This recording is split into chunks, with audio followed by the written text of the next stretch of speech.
Hello. I wanted to play some Kingdom Hearts 2, so I'm gonna do that.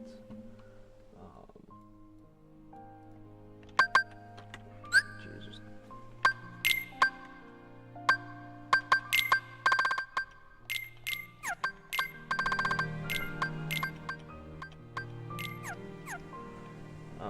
Yeah, critical mode.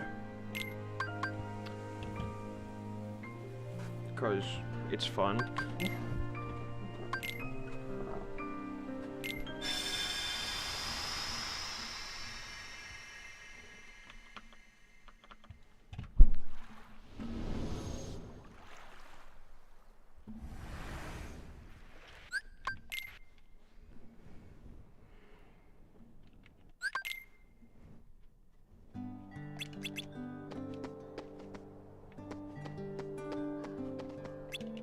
Haven't really played the PC port in a while. It looks amazing.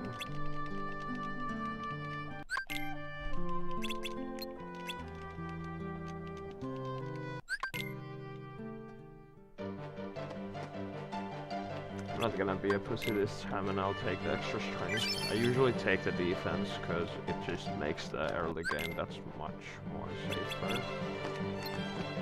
Yeah.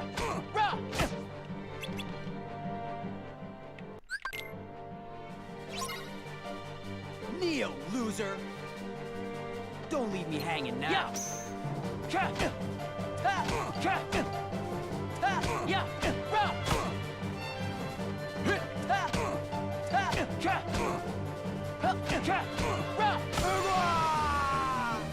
I'm not sure if I remember that correctly, but we'll see that soon enough.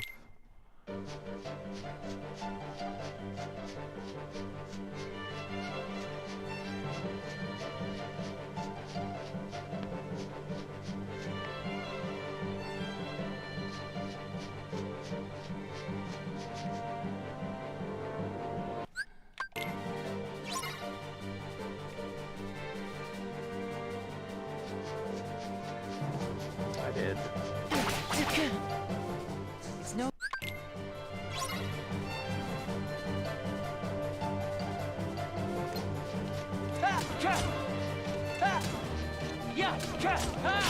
Damn, the air combos in this game are so fucking floaty when you're used to Kingdom Hearts 1.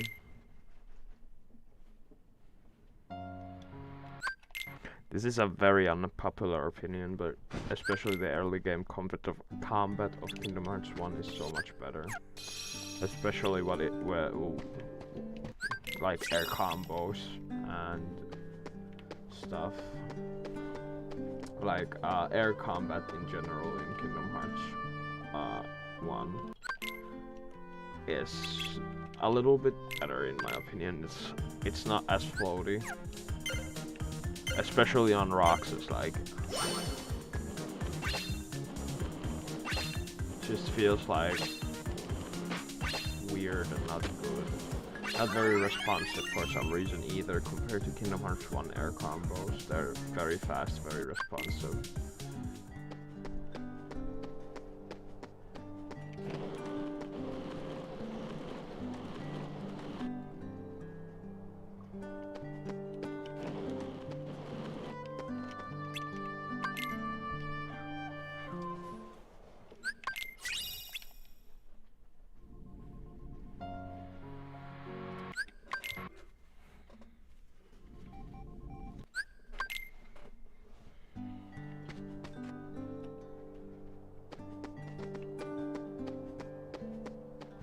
Am I supposed to go here? No. Haven't played Kingdom Hearts 2 in a while either.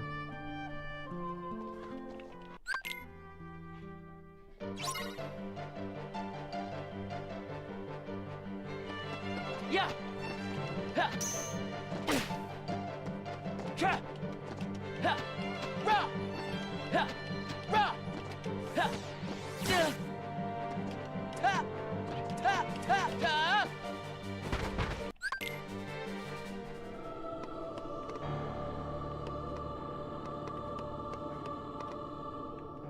I don't know which one to get.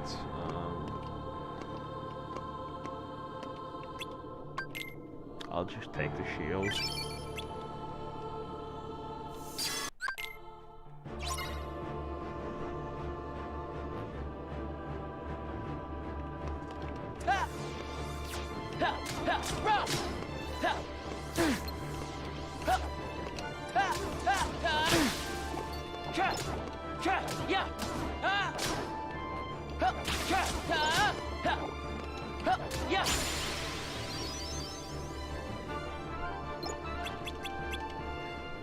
The timing also for Roxas's air combos is very different than for Sora's in Kingdom Hearts 1. I am definitely not used to it whatsoever.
I think I got it wrong.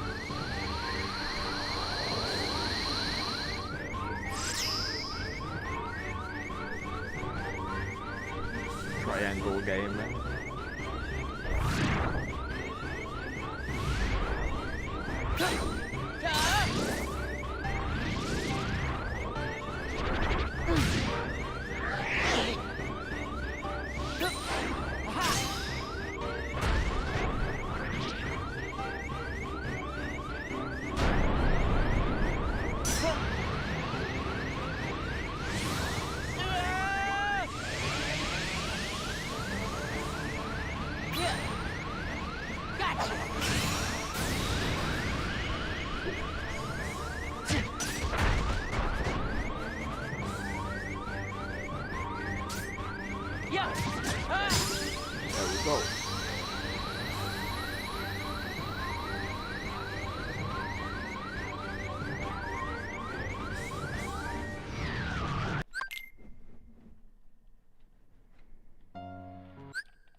I'll show you.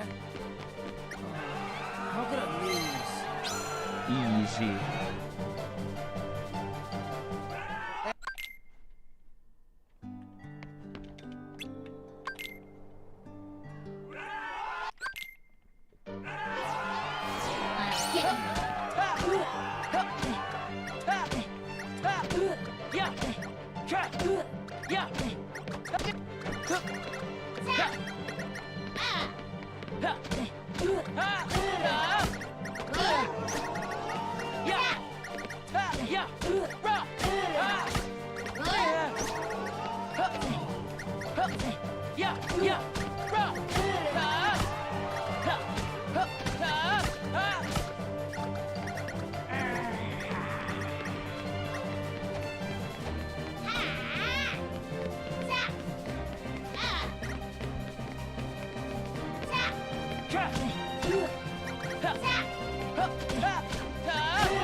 I lost.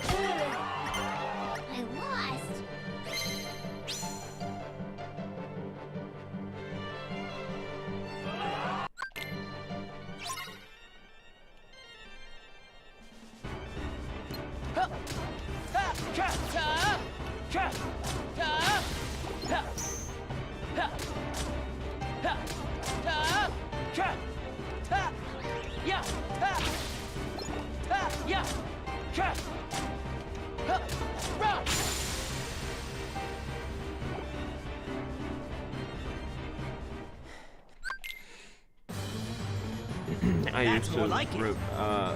suck at this fight. It used to be so hard. Wasn't it really walk left, back off a bit. Walk left.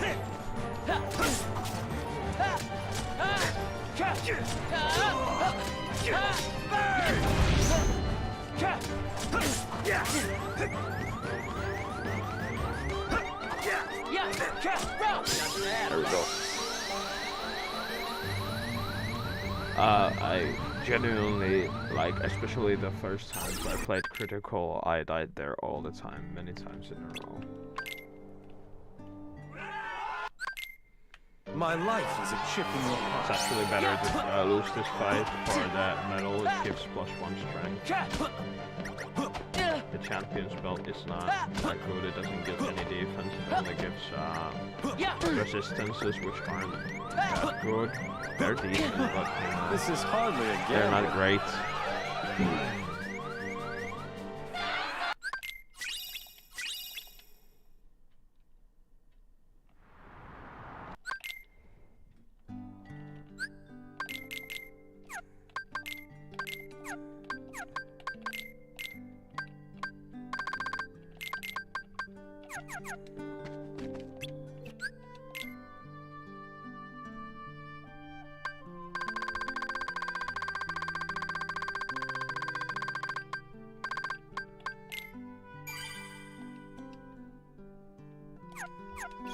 I can still make this a level 1 run, apparently. I'm still level 1 if I wanna. I'll think about it. For a hot sec. I mean, could be cool to do a level 1 run. But maybe I'll do a regular crit run first. Because level 1 is a lot more difficult.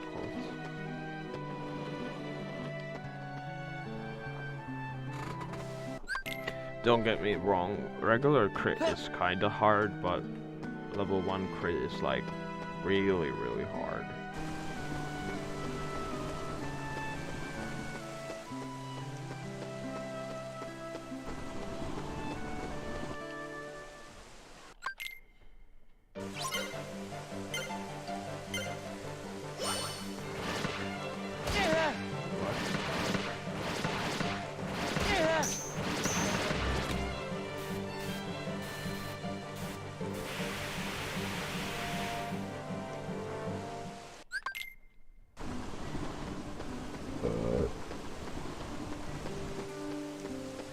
Cool, cool, cool.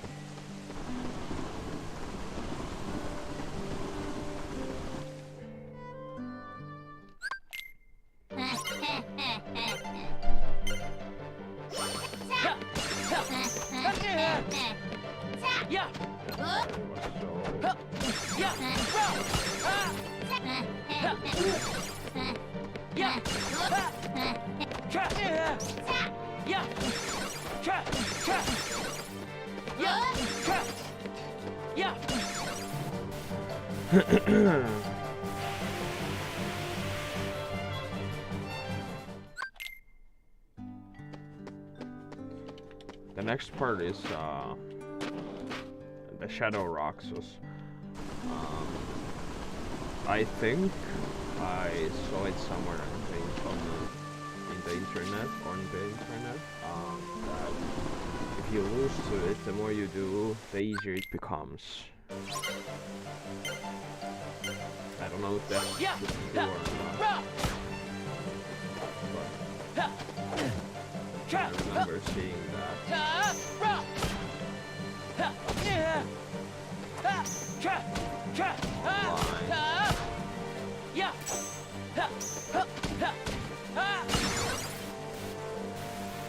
I think that some point in my life I've even lost that fight on crit.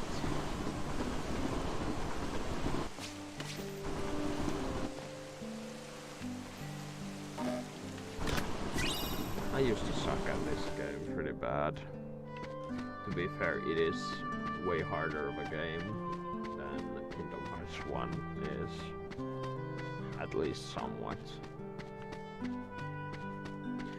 I don't know, it really depends who you ask. I really think that it is, like, in many ways, way more difficult and in-depth than Kingdom Hearts 1 is. Mainly for the fact that Kingdom Hearts 2 enemies, way more enemies have revenge value. In Kingdom Hearts 1, like, very few enemies have revenge value. That's like... And for example, Cloud's revenge value is to defend. He starts to guard you and you can break his guard fairly easily. And keep hitting him and you can kind of loop him. Revenge value loop him where he just guards you instead of ever attacking you. And another one is Riku Ansem. It's a 4-hit, you can loop that too, revenge value loop. Or I don't think in that game it's called revenge value, but either way, same concept, you hit him and he retaliates. In this game, every singular attack has a value that applies to the value called revenge value. The higher the number, well, there's a certain amount of... once you cross the threshold, let's say, for example, totally imaginary numbers, by the way, I don't know if there's actual, like, numbers for it, but let's say Sykes would be like a 60. Once Sykes hits 60, he will retaliate as soon as possible.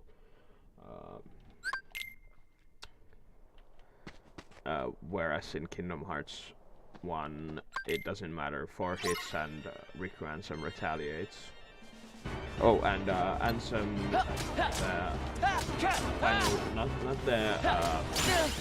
final boss Ansem, but the Ansem that is on Destiny Islands, Ansem 1 and Ansem 2. Both of them have kinda revenge values, but they are defensive as well. Their revenge value is to make the dark, little dark Heartless on their back to defend, which again you can just go around and keep on hitting him, or use Ars Arcanum or Strike Rate or whatever to go straight through it. So it's kind of pointless.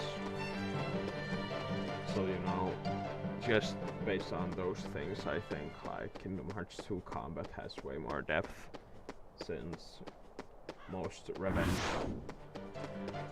value based things in Kingdom Hearts 1 are defensive for some reason instead of offensive, and you can easily abuse them. And even the ones that aren't completely defensive, for example Riku Ansem, his revenge value is a spin attack, which kinda acts as both. You can parry it, but it can also hit you. Like, it's a defensive move, but it's also offensive. An offensive move. That's kind of the exception. Otherwise, like, all of the moves are mainly defensive. I don't remember Sephiroth's pattern at all, actually, but I'm mainly talking about or I am only talking about the story bosses here.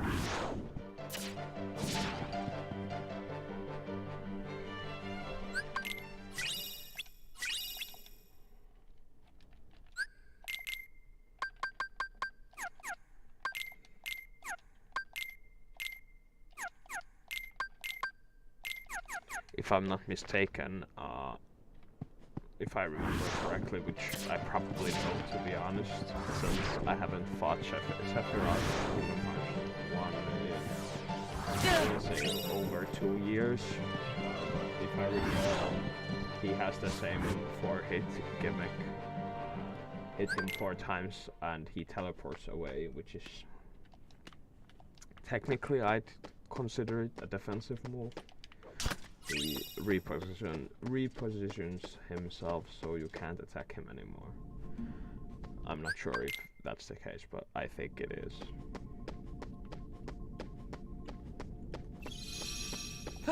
Compared to something like Kingdom Hearts 2, Sephiroth, you hit his revenge value, he teleports and instantly retaliates pretty much. That's why he's easier to hit. You don't fuck his revenge value. He's way more predictable. Make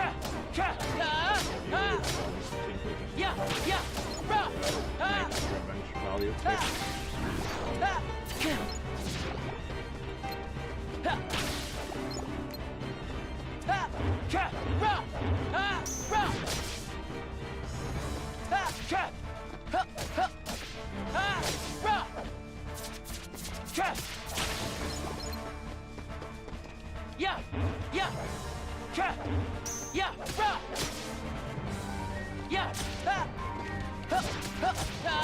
The timing is so different in their combo, it's weird.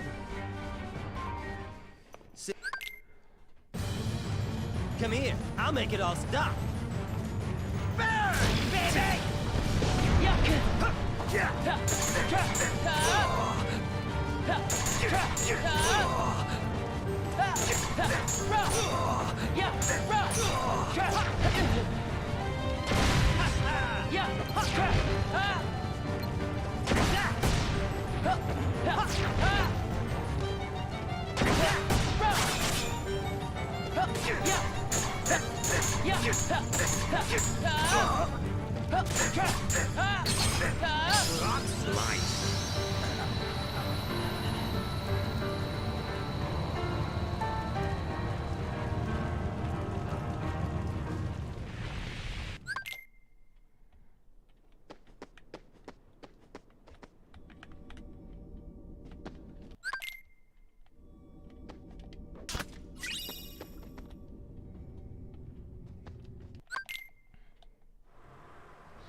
And we're finally back as the main character.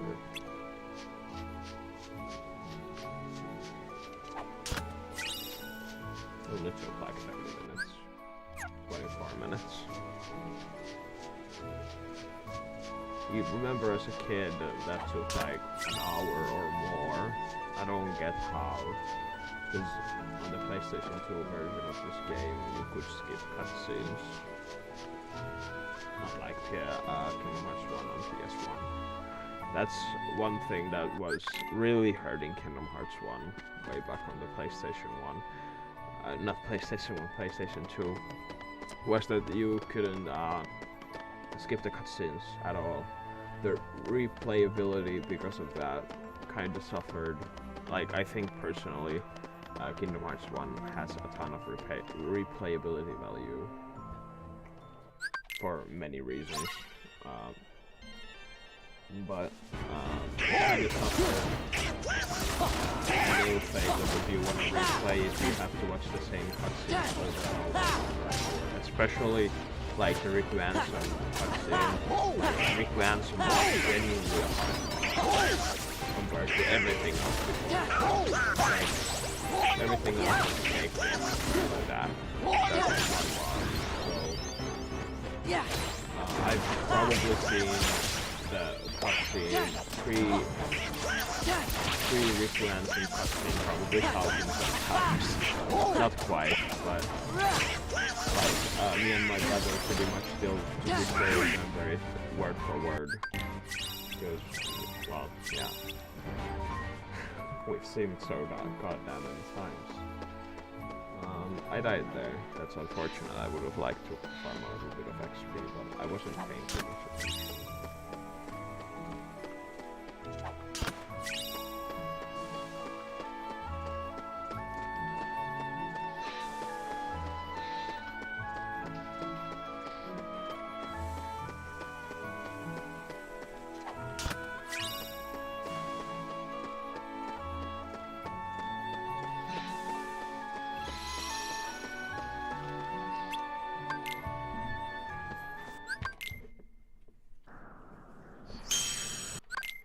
I don't know why, but I don't really like this part.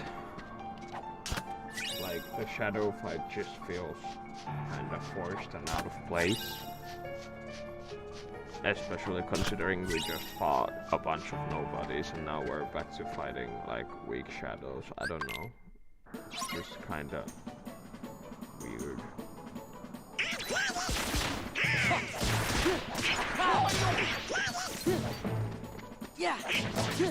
I didn't use to mind this, but now it just feels like just for some reason, you have to fight shadows, like here. And that climb up as well, you have to fight soldiers and shadows, and the fights are fine, but they're really uninteresting. Especially because at this point of the game you really have zero tools at your disposal. You have no magic, no limits, no nothing. So it's just, you know, smash X until the enemy dies. Very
There we go. The first forced fights as Sora in Twilight Town are done.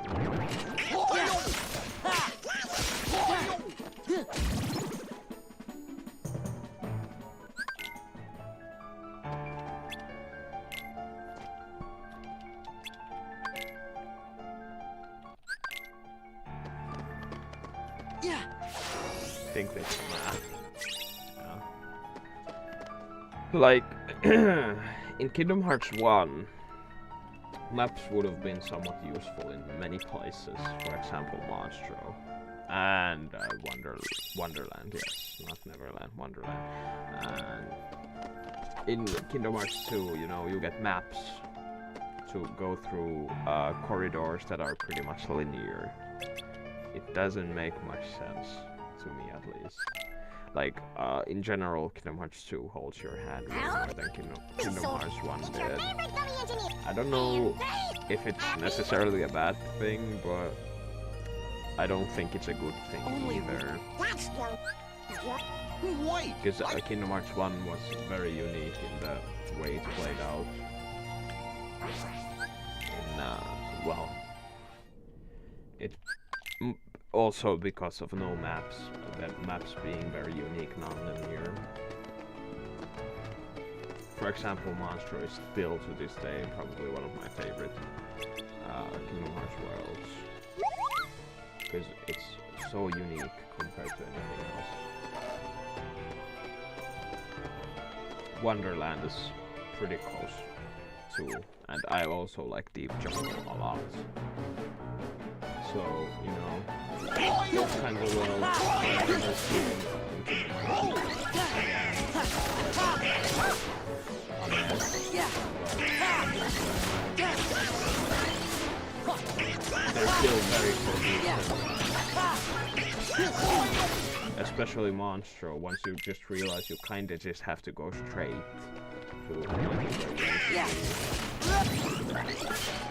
You know, it's not fun, even though it seems like still have no idea what's going on in Wonderland, though. It's a confusing mess, but like, it suits the world perfectly in my opinion. Like, it's Wonderland, it's supposed to be a confusing mess.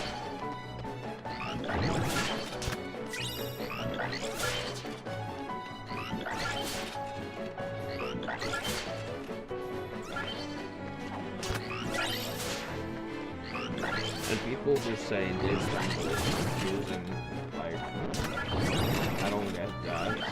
Like, I think I was able to, as a child, to, like, relatively quickly figure out that world. Like, where to go, how to get there, where I need to go and stuff.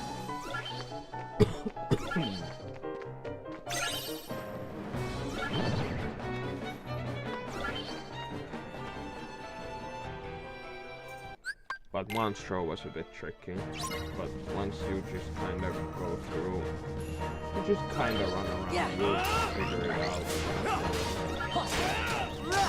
Compared to Kingdom Hearts 2, basically just tells you where you need to go. I'm not saying like I hate that, but it does take away later. Give it up. But to be fair, they focus more on combat to make it as fun and as smooth as possible.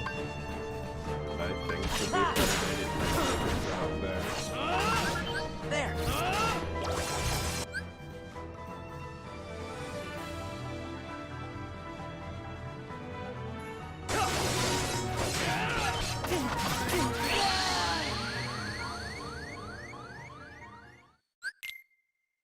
My guard didn't go through.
Give me strength!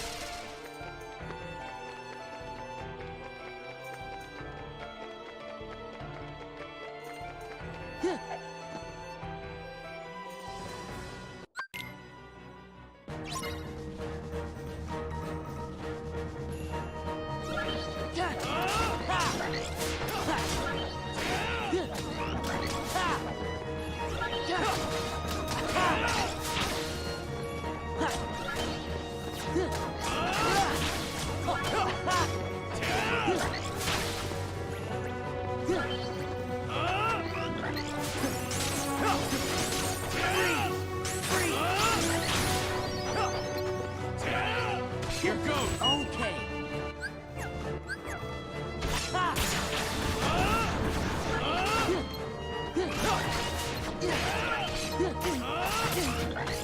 Okay.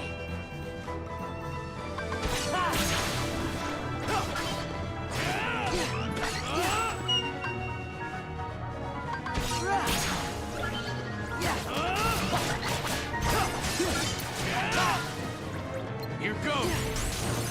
Free. Free.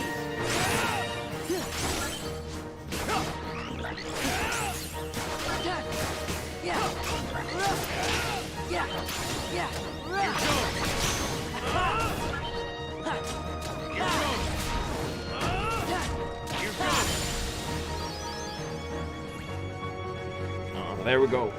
Nice.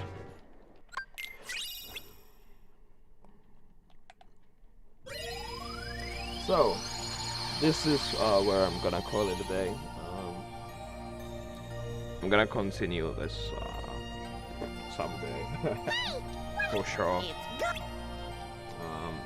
A regular critical mode playthrough. Nothing interesting. Just gonna play this for funsies.